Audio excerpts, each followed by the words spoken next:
अस्सलाम वालेकुम मोहतरम नाजरीन, हमारे चैनल फैमिली जोक्स क्रिएटर में आप सबको खुशामदीद। टीचर, तुम्हारे साथ ये छोटा बच्चा कौन है? पप्पू, मेरा भाई शराफत। टीचर, तुम इसे क्लास में क्यों लाए हो? पप्पू, आपने ही तो कहा था कि क्लास में शराफत के साथ बैठा करो। मालिक नौकर से, चलो जाकर पौधों को पानी दे दो। नौकर, जनाब बारिश हो रही है। मालिक, तो क्या हुआ, छतरी लेकर पानी दे आओ, कामचोर इंसान। खावंद ने बीवी से पूछा, तुम्हारा शादी से पहले कोई आशिक था? बीवी खामोश रही। खावंद, मैं इस खामोशी को क्या समझूं? बीवी, मरे गिनते लैन दे। एक नौजवान ने बहुत उदास लहजे में अपने दोस्त को बताया, जबर की हद हो गई है। मैं अपने चाचा को दफन करने वाला था कि पुलिस ने मुझे रोक दिया और कहा कि मैं इन्हें दफन नहीं कर सकता। दोस्त ने पूछा, क्यों? नौजवान ने जवाब दिया, क्योंकि वो मरे नहीं थे। एक पठान को रोजे में बहुत प्यास लगी। पास बैठा एक आदमी पानी पी रहा था। पठान ने आसमान की तरफ देखा और बोला, या अल्लाह, अगर इसको हमने जन्नत में देखा तो इसका खैर नहीं।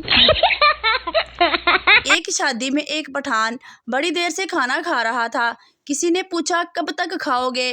पठान बोला, यार मैं तो खुद खा खा कर थक गया हूँ, लेकिन शादी कार्ड में लिखा है 1 से 3 बजे तक खाना होगा।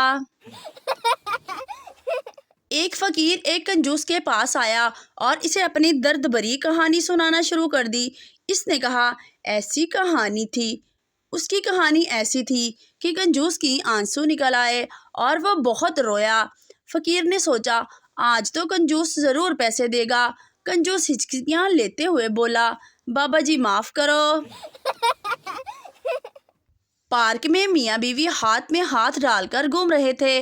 पास से एक बच्चा गुजरा और बोला, अंकल, कल वाली ज़्यादा फिट थी। अब 2 दिन से अंकल खाली पेट इस बच्चे को ढूंढ रहा है।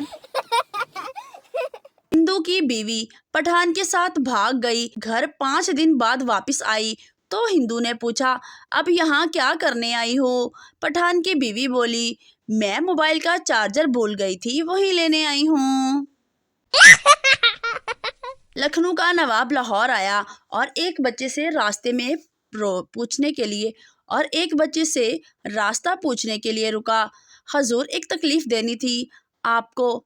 बच्चा, तो तकलीफ दे के दिखा सालिया, तेरिया टंगा ना तोड़ देवा फिर कमी। शौहर नाराज बीवी को मैके फोन करता।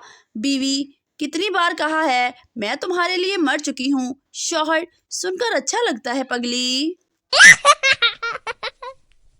वो तो छुरियां लेकर पीछे ही पड़ गई। मैंने तो मजाक में कहा था, दिल चीर के देख, तेरा ही नाम होगा। लड़का, रो क्यों रही हो? लड़की, मेरे मार्क्स बहुत कम आए हैं। लड़का, कितने? लड़की, 85%। लड़का, खुदा का खौफ करो, इतने में तो 2 लड़के पास हो जाते हैं। बीवी गुस्से से, तुम फिर मेरी सालगिरह का दिन भूल गए। शौहर, जान मुझे तुम्हारी सालगिरह कैसे याद रहा करे, तुमको देखकर लगता ही नहीं कि तुम्हारी उम्र ज़्यादा हुई है। बीवी, सच? शौहर सोचते हुए, शुक्र है आज टाइम से यह डायलॉग याद आ गया। मियाँ बीवी इकट्ठे फौत हो गए। मियाँ भूत बन गया और बीवी चुड़ैल। कुछ अरसे बाद दोनों का आमना सामना हुआ। बीवी, कितने अजीब लग रहे हो भूत बनकर। मियाँ, हाँ, लेकिन तुम बिल्कुल नहीं बदली, वैसी की वैसी ही लग रही हो। शेख का बेटा गर्लफ्रेंड के साथ घूमकर घर आया तो बाप ने पूछा, कितने पैसे खर्च किए? बेटा, 50 रुपए। बाप, इतने सारे? बेटा, अब्बा उसके पास थे ही इतने। मैंने हिमसायों की बेटी से पढ़ने के लिए किताब मांगी तो इसने कहा, मैं किताब नहीं दिया करती, आप यहाँ बैठकर जितना चाहे पढ़ लें। चंद रोज बाद वो हमारे घर झाड़ू मांगने आई। मैंने भी कहा, हम किसी को झाड़ू नहीं दिया करते, आपको जितना झाड़ू लगाना है यही लगा दें, एंजते फिर एंजी सही। शौहर अपनी मोटी बीवी से, मैं एक फिल्म बना रहा हूँ, तुमको इस फिल्म में काम करना है। بیوی: ہاں ضرور کروں گی، مگر میرا رول کیا ہے؟ شوہر: تمہیں آہستہ آہستہ پانی میں اترنا ہے۔ بیوی: ٹھیک ہے، لیکن فلم کا نام کیا ہے؟ شوہر: فلم کا نام ہے گئی بھینس پانی میں۔ شوہر: اگر میں مر گیا تو تم دوسری شادی کر لو گی؟ بیوی: نہیں، میں اپنی بہن کے ساتھ رہ لوں گی، اور اگر میں مر گئی تو؟ شوہر: میں بھی تمہاری بہن کے ساتھ رہ لوں گا۔ شادی شدہ خواتین چاہے پورا گھنٹہ اپنے ماں سے فون پر بات کر لیں، لیکن آخر میں ایک بات ضرور بولتی ہیں: ٹھیک ہے امی، فری ہو کر بات کرتی ہوں۔ اور ان کی ماں سوچتی ہے، پتہ نہیں بیٹی کو کتنا کام کرنا پڑتا ہے، بیچاری 2 منٹ بھی چین سے بات نہیں کر پاتی۔